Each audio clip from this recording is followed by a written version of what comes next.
Imagine running a race, but instead of sprinting forward, you keep stopping to check if your shoes are properly tied. Meanwhile, others pass you by, gaining ground while you second guess yourself. Not because your shoes are actually untied, but because you think they might be. Now here's the scary part.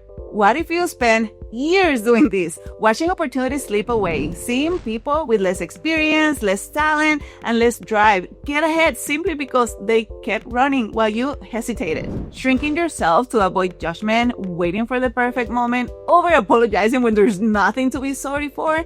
It's like putting obstacle in your own path and then wondering why you're not moving forward. Success is not about being flawless, it's about running full speed, even if your laces are a little messy, because playing small doesn't protect you, it only guarantees that you stay stuck. So, if you've been wondering what are the secret habits that have been holding you back from success, that's what this video is all about. So let's get into it. You walk into a meeting, you are ready, you are prepared, but before you even get with your first sentence out, the words slip out. Sorry, I just have a quick thought. Or, sorry if this is a dumb question, but, or maybe sorry for the delay, even though you were not late. Sounds familiar? So here's what most women don't realize. Over-apologizing is not just a habit that is sabotaging you, it's a signal. Every unnecessary sorry tells the world, I'm not sure if I belong here. I don't fully trust my own voice, or I hope I don't take up too much space. And whether you mean to or not, that one tiny word, sorry, is quietly eroding your confidence and the way people perceive you. But here's the truth. If you don't sound like you believe in yourself, why should anyone else? Women apologize way more than men.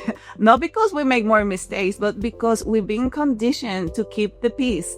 A confident man is seen as a leader. A confident woman, oh, she's too much. So what do? We soften ourselves, we cushion our words, we make sure that we don't seem too assertive, too direct, or too confident, because deep down we have learned that it can make people uncomfortable. But here's what's really uncomfortable. Watching less talented, less prepared, and less driven people take the space while you shrink yourself. This was the case for Indra Nooyi, the former CEO of PepsiCo. She once admitted that she had to train herself to stop apologizing in boardrooms. She noticed that she was starting strategic discussions with an apology. Sorry, but I think we should consider this approach, which unconsciously undercut her authority. When she dropped the unnecessary apologies, people took her words more seriously. I didn't fully grasp how much I was doing this until I found myself standing in front of a room full of manufacturing leaders about to give a presentation. I was the only one of 2 women in the room, and the first thing out of my mouth, I'm sorry, these slides are not perfect. Like, wait, what?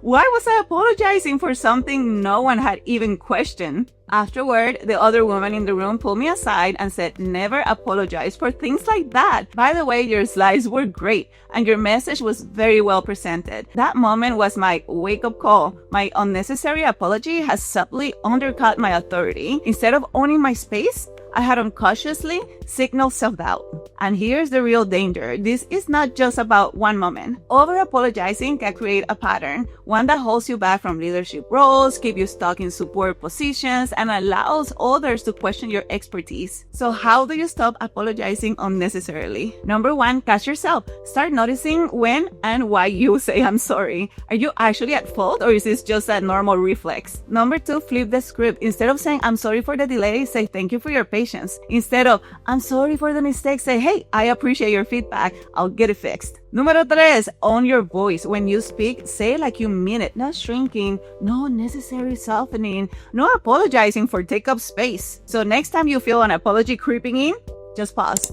Ask yourself, is this really something I need to apologize for, or am I just making myself small? Because playing small is not gonna protect you. It will only guarantee you that you stay stuck. And you deserve better than that, my friend. Apart from constantly apologizing, another habit that I've noticed is how often women avoid the spotlight. Not because they're not capable, but because they are fear of the backlash.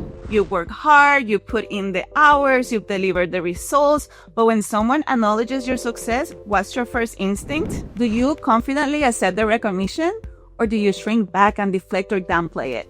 Oh, it was nothing. I just got lucky. It was really a team effort. We have been taught sometimes outright and sometimes in subtle ways that standing out can actually work against us. And it's not just a feeling. Research backs this up.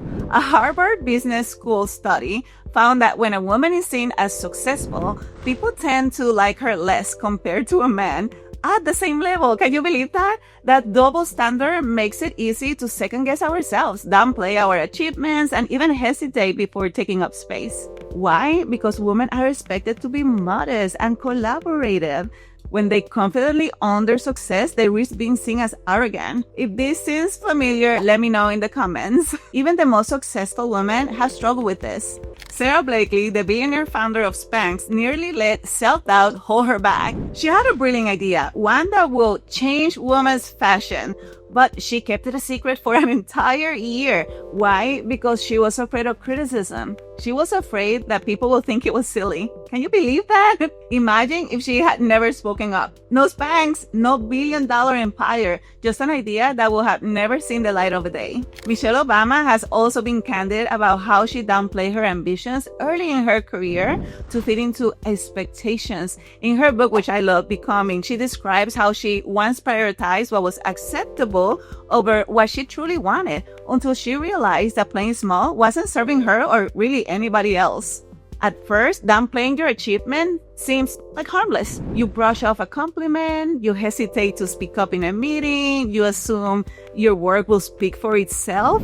But here's the problem. If you don't acknowledge your own success, people won't either. Over time, this habit compounds. Opportunities start slipping through the cracks. Promotions go to someone else. Your work gets overlooked while less qualified colleagues move ahead. And that voice in the back of your head, the one whispering that maybe you're not as good as people think, only grows louder. This is how imposter syndrome finds its roots. And the longer you let it go unchecked, the harder it is to break free. I've been there. For years, I thought my work should speak for itself. I was once the only woman in a manufacturing leadership team. The men in the room constantly interrupted each other, jumping in without hesitation. Meanwhile, I found myself waiting for my turn, waiting my turn to speak, even sometimes even raising my hand, like, hello, like if I needed permission, like if I was back in school, just to make it obvious because I wanted to contribute. And then one day, I disagreed strongly with a point being made. The decision at hand wasn't just theoretical, it would be really impacting real people. So I did something I had never done before. I interrupted, I made my case, I backed it up with facts and stood my ground. After the meeting, guess what happened? The VP called me into his office and told me that I was rude. I took a deep breath and I asked, you know what? If one of the other leaders would have done exactly what I did, do you think you will be offering the same feedback? He froze. And then silence, because in that moment, he recognized his own unconscious bias. That moment changed everything for me. I realized that holding back, waiting for my turn, and downplaying my voice just didn't hurt me. It hurt the team, it hurt the business, and the people that we were trying to serve. Because here's the truth, if you don't acknowledge your achievements, no one else will. And if you keep playing small, you won't just be overlooked, you're gonna be erased. If you've been minimizing your accomplishments, here's how to shift. Number one, stop giving credit away. If you contributed to a project's success, own it. Instead of saying, it was really the whole team trying. Yes, I led the strategy for that, and I'm proud of the results. Número dos, keep a success journal. Write down your wins, big and small. When self-doubt creeps in, you have a tangible proof of your achievements. I even have a me folder on my email because that way when I have to look back for confidence, there you go, I have it. The next time someone compliments your work, resist the urge to downplay it. A simple thank you is enough. Just say gracias, thank you, own it. Number four, speak up. Don't assume that people know what you have accomplished. Share your results, your insights, your contributions with confidence. You don't want to be the best kept secret out there. Because here's the truth. Playing small doesn't make you more likable. It just makes you invisible.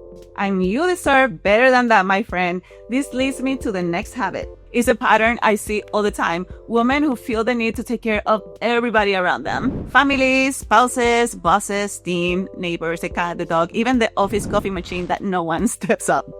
But where do they put themselves on that list? Usually at the very last, if they make the list.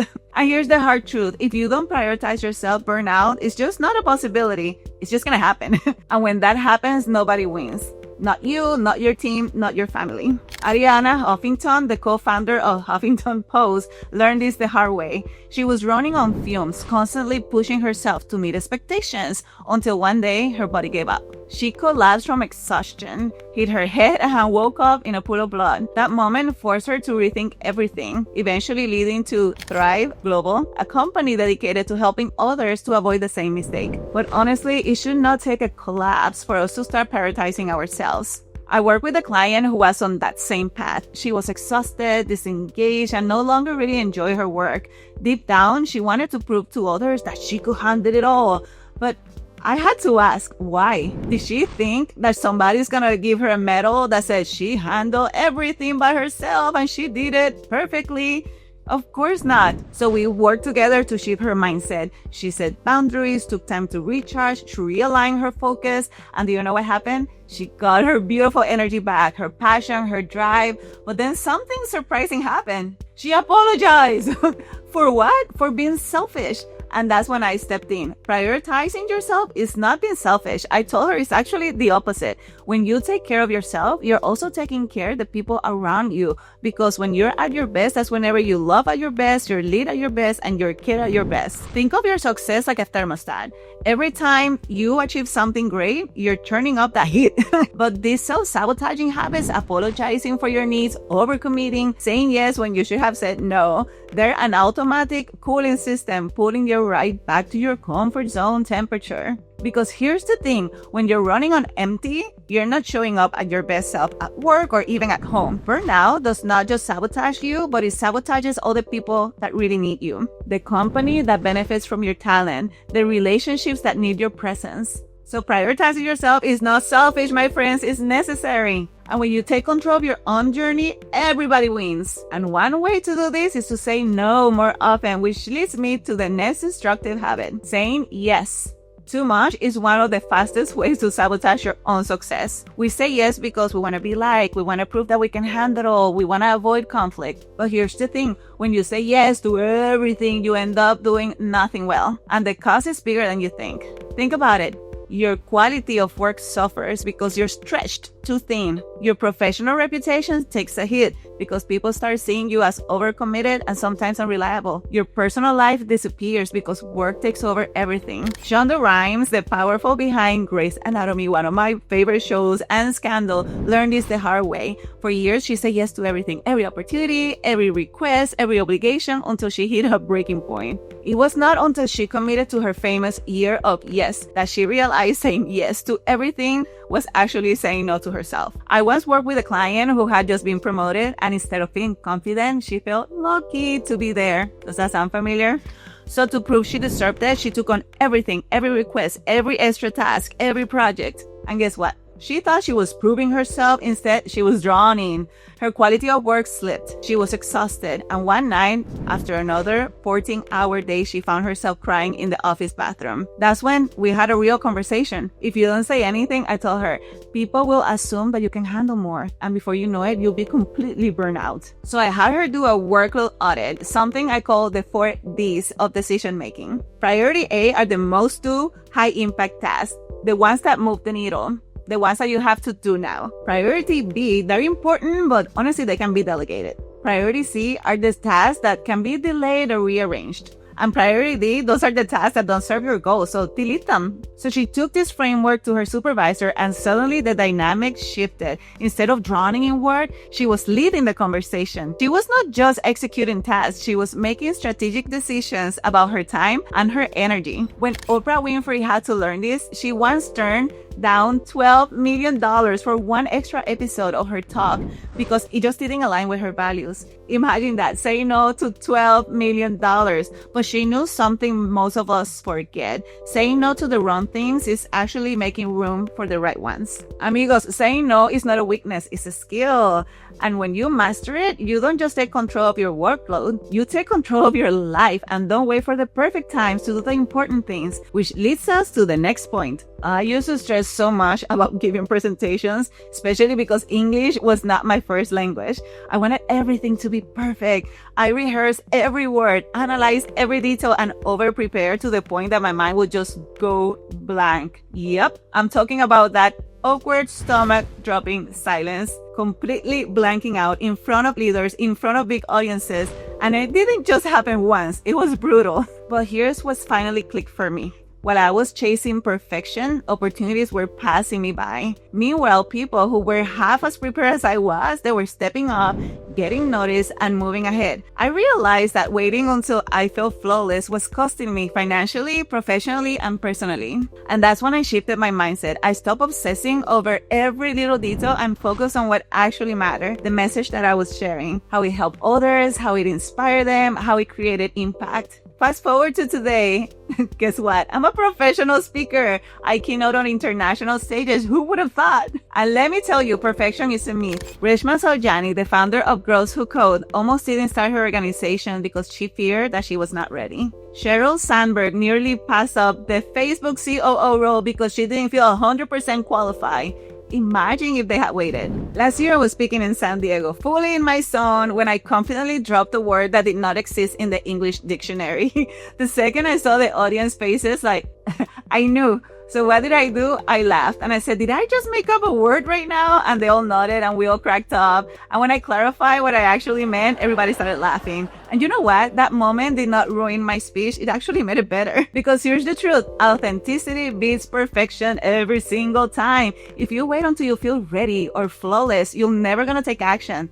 But when you show up as you, when you own your story, your quirks, your imperfections, that's when people truly connect. So ask yourself, what opportunities are you losing by waiting for perfection? Let's go on to the last self-sabotaging habit you may be practicing unconsciously. And I see this all the time. Brilliant, capable people holding themselves back because they're afraid of what others will think. They want to build their brand, take up space, and make impact, but the fear of judgment keeps them stuck. And here's the hard truth. That fear, it has real consequences. It keeps you small. It keeps you silent. It keeps you from reaching your full potential. Melody Hobson, the co-CEO of Ariel Investments, knows this struggle. As a Black woman working in finance, which is one of the most white male-dominated industries, she had every reason to shrink herself to fit in, but she made a choice to be seen, to own her space, to speak with conviction. Today, she's a powerhouse. But imagine if she had let that fear win. You know, the same goes for Sarah Bareilles. When she released that awesome song, Love Song, the industry told her it wasn't commercial enough. She could have backed down, played safe. Instead, she trusted herself, her God, and it became her breakthrough hit. And me, I know who I want to help. Do you know how many messages I get telling me to stop dancing because this is not TikTok, or that I should fix my English to be more successful? I don't care. I know who I am. I know the people I'm here to serve, and I refuse to let somebody else's opinion write my story. Here's the thing. Everyone has an opinion, but are they the ones living your life? Are they the ones building your career? No. And if you let their voices dictate your choices, you risk something far worse than their judgment. You risk regret. Because the biggest professional stake is never reaching your true potential. The biggest emotional stake, living a life of what if. We're not here for the likes, we're here for purpose. The world doesn't need more people playing small.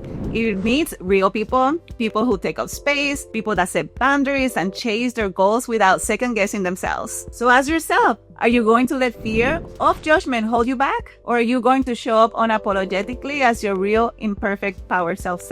By the way, if you want complete clarity on what makes you stand out, I put together a free resource with the most powerful insights I've given my clients, the exact same strategies that help them unlock their superpowers and build brands that open doors. It will help you to do the same, so you can step into your full potential and attract the right opportunities. The link is down below. If this hit home, give it a like, a subscribe, and share with somebody who needs to hear this too.